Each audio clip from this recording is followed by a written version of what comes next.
Chris. A little bit of white man's magic there. Who would have thought that the first Formula One Australian Grand Prix in Adelaide was 40 years ago? 40 years sounds like a horribly long time to me. I look around the room and there are a number of people I can recall having been there, and they don't look a day old. The idea of a Formula One Grand Prix in Australia started to gain momentum when Alan Jones won the World Championship in 1980. A lot of people thought what a great idea it would be to have a Formula One World Championship around in Australia. There was a push in Sydney by some motorsport enthusiasts up there who reckoned it would be a great idea to have a circuit around the box and maybe over the Harbour Bridge, around the Opera House. Great idea. In Melbourne, the old Phillip Island Grand Prix push decided that they really should reinvent the place and have another race there. Problem was, they didn't have any government backing, they didn't have any money, and it was just pie in the sky stuff. Meanwhile, in Adelaide, South Australia's 150th anniversary was coming up, and there were various moves afoot to celebrate this. Committees were formed and it gained momentum. As it was gaining momentum, Bill O'Gorman started to have some bright ideas. Bill was an Adelaide resident, motor racing driver, enthusiast and general entrepreneur. So tell me, what happened? Well, Bob, the Jubilee 150 board was announced and there was some announcements of what events might be happening.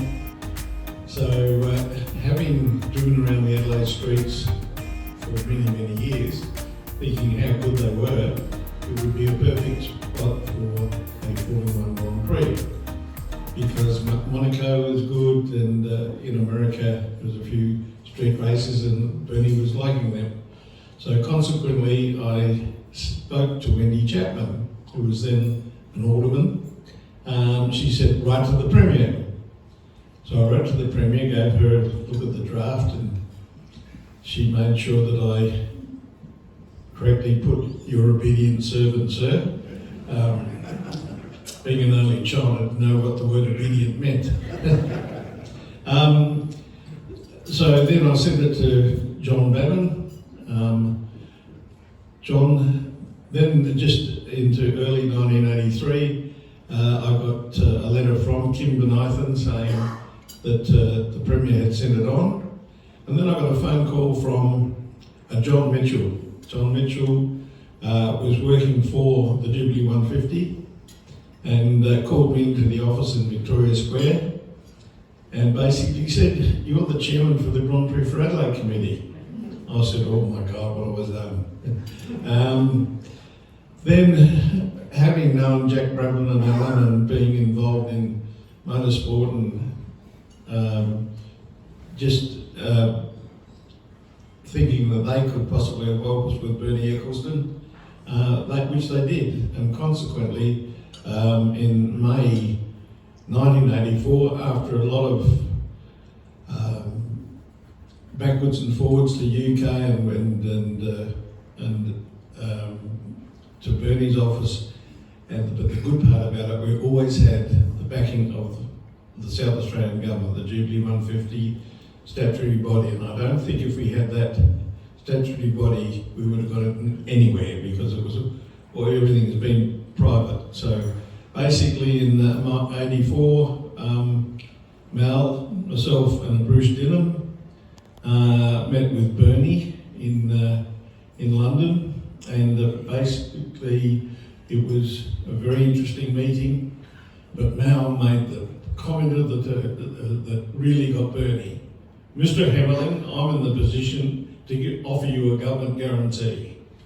And that really helped, but there was a lot of work done by a lot of people, just not me. It was probably my idea, but really the event took life, and once we got the Grand Prix, it was a little bit big for the Jubilee 150, and Mal was brought out from the cabinet and had to head up the Australian Formula One Grand Prix board. So, and from there, yes, it turned out to be a fantastic event. Now, Mal, Billy O'Gorman was arrested on motorsport enthusiast, and obviously that's the case from the way he kicked the things along. Now we come to you. You were head of the Premier's department, and suddenly things were changing in relation to the Jubilee 150th. The original concept was something about an aeroplane race. Now, can you tell us how it went from being an aeroplane race concept to a Formula One Grand Prix? The Cabinet Office, which I also headed, was the vetting body of anything that went through government at the time. The proposal came in, and I said we shouldn't do it. $10 million for a one-off race in 1986, and that was a lot of money, and we didn't have any continuity or anything to go. So the initial response from the Premier was, no, we're not going to do it. But then Kim came back and obviously twisted his arm or wined and dined him, something happened. And John called me in and said, Mal, I think that we should have another look at this. And I said, well, John, really the only way of getting this through the finance problems is if we could amortise it over a period of time. The capital, which was involved, as you can see from the track that's going up now, is immense. And we needed to be able to write that off over some time, and with that, we might be able to make the figures stack up a bit better. And he said, well, have a look at it and tell me what you think. So the air race was difficult because it needed a whole range of approvals from various bodies as to get the planes out here. They had to land, refuel, and all that sort of thing. Most of them come from Europe or America. So the motor race was far more manageable because it all came as a package, and the man in charge of that was Bernie Eccleston. So John said, well, look, you have a look at it and see what you think. So I amortised the cost over 3 and 5 years, and I said, well, on that basis, we can do it if that's what you want to do. It went through the cabinet and was approved by the government. And then he said to me, well, Mal, what do you know about motorsport and motor racing? I said, nothing. And he said, what do you know about F1? And I said, aren't they those planes that crash into the sea up in Queensland? He said, no, Mal, they're the F111s. And he said, what do you know about motor racing? And I said, well, I've been to Rolling Park a couple of times. And it's a bit dirty, a bit dusty, but you know, it's all right. And he said, well, you're the prime bloke for this job I'm going to give you. And so he said, look, we're going to have to try and sort it out. We sent Bill and the then chairman, Bruce Denham, to see the American set up. We went to Long Beach and so on, and had a look at how it had gone there. It hadn't gone too well. The roads threw up the man trap lids and a few things like that, but we worked out that we could fix that. And then we went over and we met with Bernie in Lyon, I think it was, Bill, in France, for the race there, and Bernie seemed a bit distant, a bit disinterested. We'd sent a video over of the South Australian proposal and the track, and he was asked whether he looked at it, and he said he had, but I'm sure he hadn't. And we left there with great expectation, but few consolidated approvals that we were going to get this race. And we came back to Australia, and I reported to John and said, look, this man's a man who is only motivated by the guarantees that we could give, and therefore we're going to have to go back and see him. And I said, but the only way we're going to do this is if you go and you front Bernie Eccleston, because he will respect the fact that you are a head of government, you're a head of state, you have the authority to be able to say it. I can say it, but you can say it with greater authority, and we should do that. So in October 1984, or November 84, he and I and a legal representative who's now since died, and the head of the Premier's media area went over to meet with Bernie in London at his factory. When we got there, and Bernie was in his office, and we were sitting out in the foyer just talking about how we would approach this. Bernie's secretary came out and said, well, would you like to come in? And John got up, and I didn't get up. He said, no, come on, you're coming with me. And I said, no, I'm not. You go in and you sit down. If I'm right about this man, he is going to be a person who will respect who you are, and he will respect that you have spoken to him one-on-one. And Bernie went in with John Bannon, and they sat in there, and I didn't go in. And the deal was done, and when John came out, you could see the grin on his face. And he said, now we've got it. He said, that's the good news. The bad news is, it's not in 1986, it's in 1985.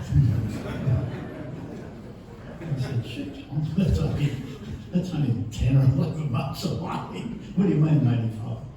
So he said, no, that's what it is, and that's the deal, and he announced it from London. The only other funny anecdote that I'll add to it is that we went to a very famous restaurant in London to celebrate that we've done this. And John said, well, you order the wine. And I said, oh, well, this is good, because their wine's going back to the early 1940s, very famous for its red wine. So I chose a 1946 Chateau Margaux, which was my birth year, and said, oh, well, that one of them. And the bloke looked at it, he went away and he came back with this bottle and he presented it. And I said, yeah, that looks pretty good. And John said, can I see it? John had a look at it. And he was going away, and John said, oh, just a minute. He came back and looked, how much is this bottle of wine? And I said, oh, it's about 4,000 or 5,000 quid. John said, give me the list. So that was the end of the 46 Shadow Market. But we did have the race. Certainly did have a race, Mal. Mal, can you give us your impressions of that first race? Well, perhaps even before the race, it was a superhuman effort by a number of people to get the event going. In less than a year, we went from a greenfield site to a world standard Formula One circuit. Can you fill us in a little bit about how that happened? Yes, the original proposed circuit was around the Torrens, and it didn't really work. So we then had to look at other areas, and the parklands on the eastern side of Adelaide were the most, well, they certainly were the ones that had the most appeal. We had technical problems like the, I don't know if many of you know, but the bike track that goes through the centre of that area delineates legislatively which area of the government can have any control over, which was the Parklands Authority and so on. That's why the Grand Prix track only goes up to that bike crossing. I wanted to put it in the whole lot and use the whole Parklands, but we couldn't do that. Then we had a few technical problems, like there is a law that says you can't go more than 60 kilometres an hour on the bit of the terrace. There are laws that say that you can't put signs up without authority, you can't charge people to go into public parklands, you can't lock people in their private homes so they can't get out, and a few of those technical problems. So John said, well, how are we going to get around this? And I said, well, the only way we're going to get around it is to put an Act of Parliament through that sets up the Grand Prix Authority. which is what we did. Only problem is that we prorogued Parliament and then risen before Christmas. So we had to call them back, and that's fun, trying to get politicians to come back. Anyway, so we got them back and we put the legislation through, and that set up the Grand Prix Act and the Grand Prix Board and all of the laws that it could bypass to be able to run a Grand Prix. John was excited, but as any of you who know him, he's a reasonably conservative bloke and fairly assured about what was going on.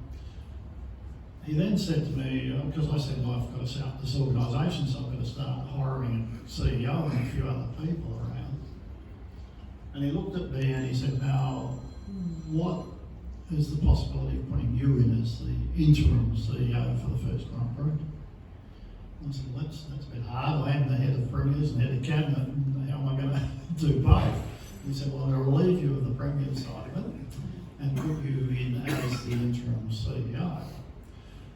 He said, there's no one more powerful in government that can get access to any government agency for anything, and that was his logic for it. So I became the interim CEO to start with and started pulling it together. Because of the experience in America, we worked out that the track surface was a real problem because the tyres on the Formula 1 cars and the horsepower was so great that they were tearing up the bitumen. So I went to the Highways Department, we had a meeting and we said, well, what are we going to do about this? And they said, well, we're going to develop a new emulsion surface that's going to fix all that. And they did.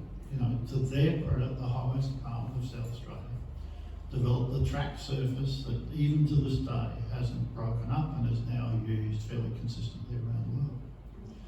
The next thing was, if we're going to go around streets and pass someone's front door, then we've got to have a safety system, barrier system that would work.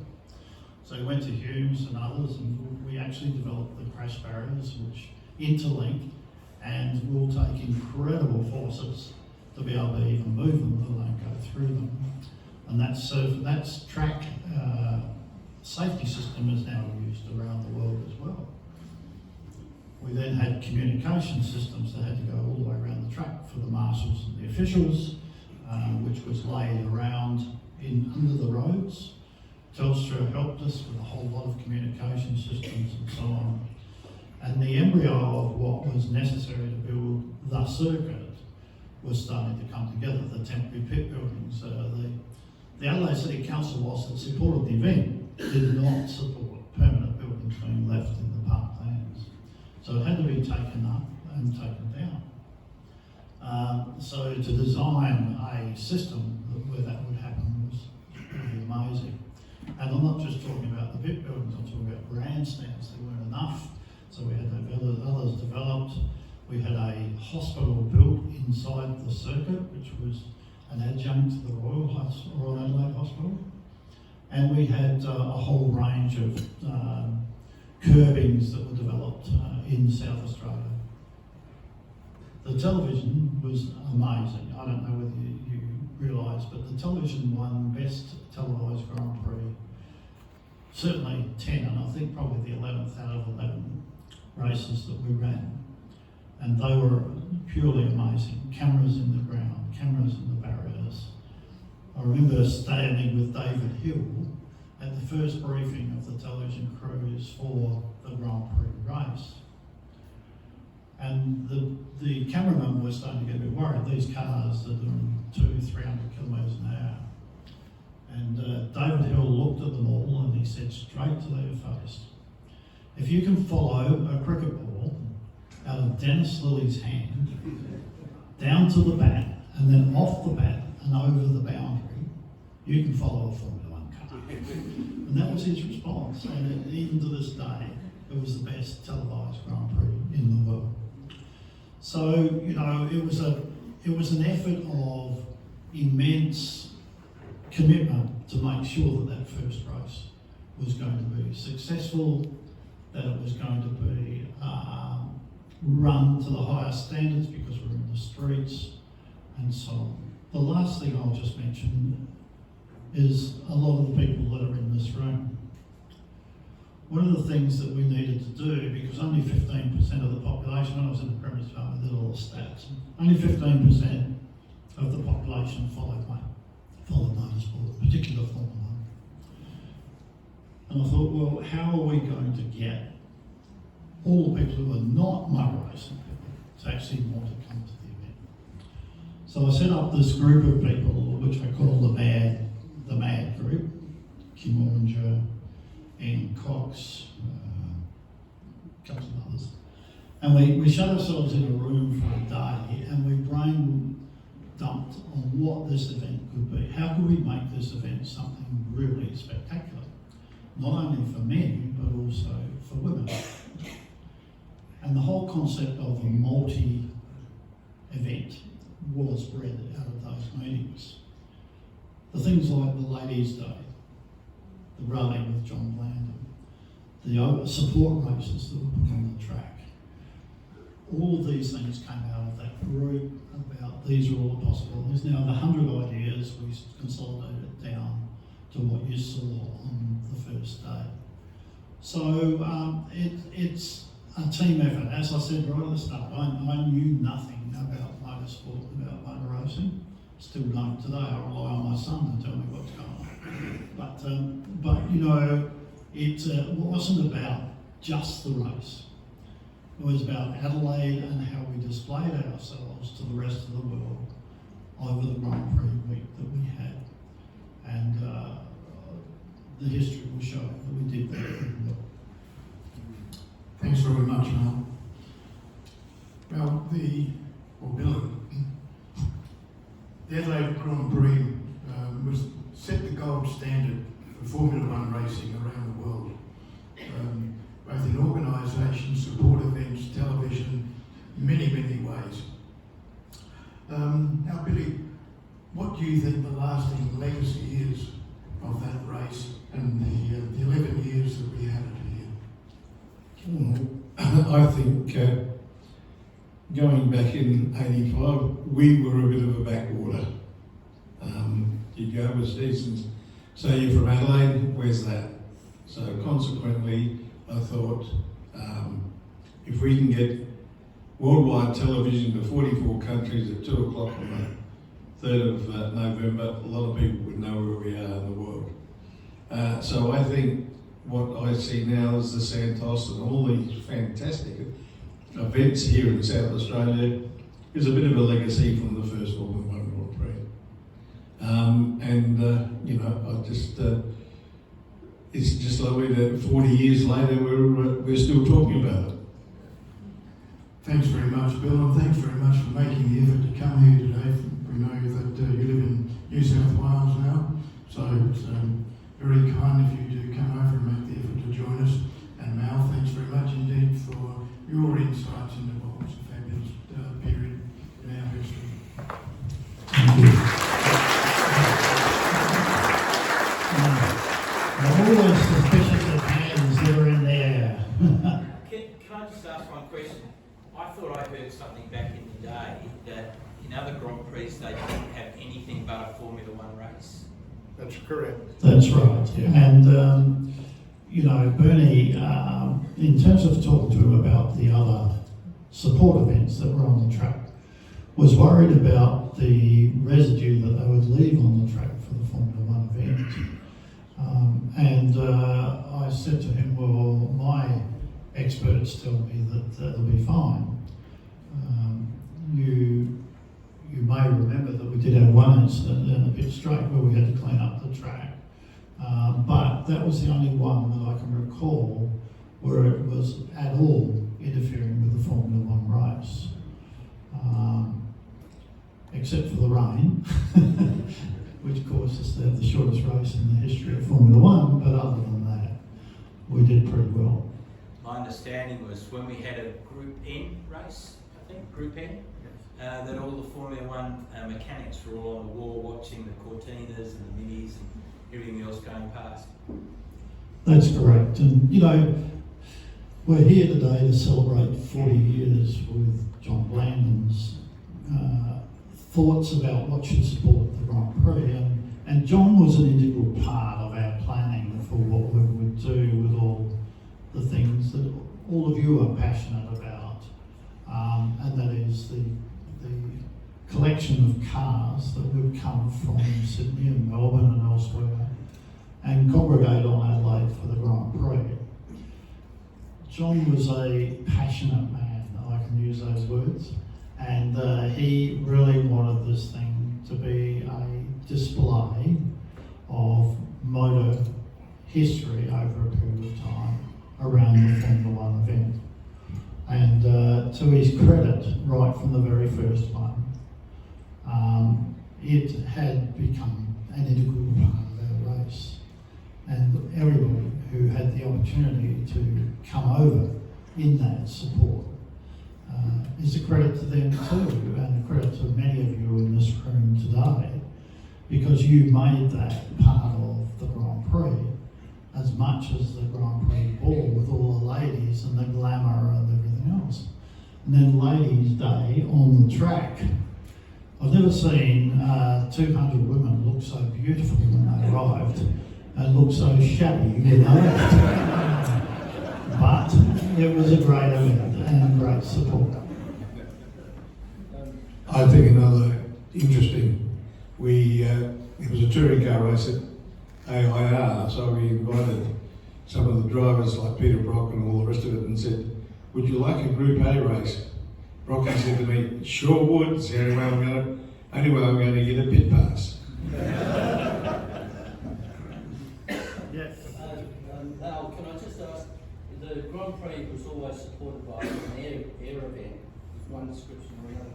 I don't know whether it's apocryphal or not, but one year there was talk that they would get the Harrier jump jets, and someone finally said, we don't think that's a good idea because they're going to melt the track when they take off. Is that true, that story? It was looked at. The Air Force was,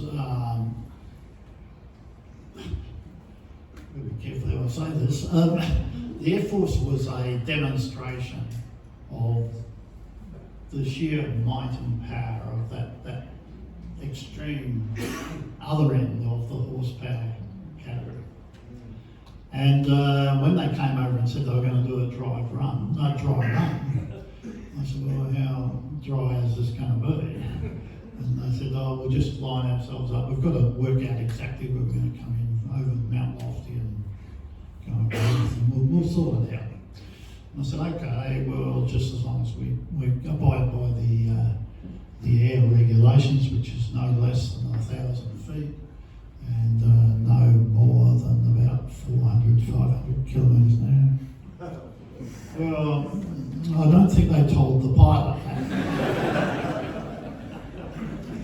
During the Grand Prix, if he was any lower or any higher than 150 to 200 feet, I'll go home. He came through, and if he was doing 400, then I reckon that it's more like 1,000. And when he took off and he went straight up to 60,000 feet, was the most spectacular thing that I think any of us had ever seen from the Australian Air Force. And it was one year where they said that they had instructions from Canberra that they were not going to do it. There just happened to be an American aircraft carrier just off the Australian coast. So we got in touch with him and said, would you boys like to demonstrate what you can do? The Australians have shown. And at that stage, the Australians heard about it, and all of a sudden we got them back. And you know, to their credit, those pilots were just amazing. At the very first Grand Prix, the guy who flew the F-18 over the track in the U1, he was back in Canberra, sitting at his desk and watched the Grand Prix on TV. That's how fast he went. Anyway, so it was just amazing. No, you talked about the difficulty in getting people around the track to be involved. Everybody remembers Nigel Mansell's tyre blowing. What people may not know is that right alongside where his tyre blew, we had a diagnostic ultrasound centre, which was the first one in Australia. And we had to shut it for 5 weeks because you built grandstands all the way down the road. So we used all that time to repaint the walls and service all the equipment and everything. But the main thing everybody remembers who were working in that department and it had anything to do with it was right outside their front door was where Mansell's tyre blew. And that's where I think Nicky, Ansel remembered it well. and Nicky Lauder in 1985 finished his last race ever. I think that, you know, my greatest takeaway from the 11 years that we ran the event was Adelaide was the right venue for the Formula One race, and still is today. When I go away and people talk to me overseas, they all remember Adelaide and the Grand Prix here. I said to Bernie when he decided to move it out, I'm not sure that this is one of your best decisions, Bernie. I know financially it's much better, but Adelaide embraced this event. It was Adelaide that showed everybody what to do, and it was Adelaide that invented most of the things that you now carry onto your circuits around the world. The hospitality facilities were ours. The TV technologies were ours. The grandstand systems, the safety systems, the communication systems, everything that he carried around the world came from what we did in Adelaide. Even the credentials. The credentialing systems, everything. So, you know, for Bernie, it was a true, I guess, light to the future of Formula One coming to Adelaide. Thank you very much, gentlemen, and enjoy the rest of the drive, everybody else. Thank you.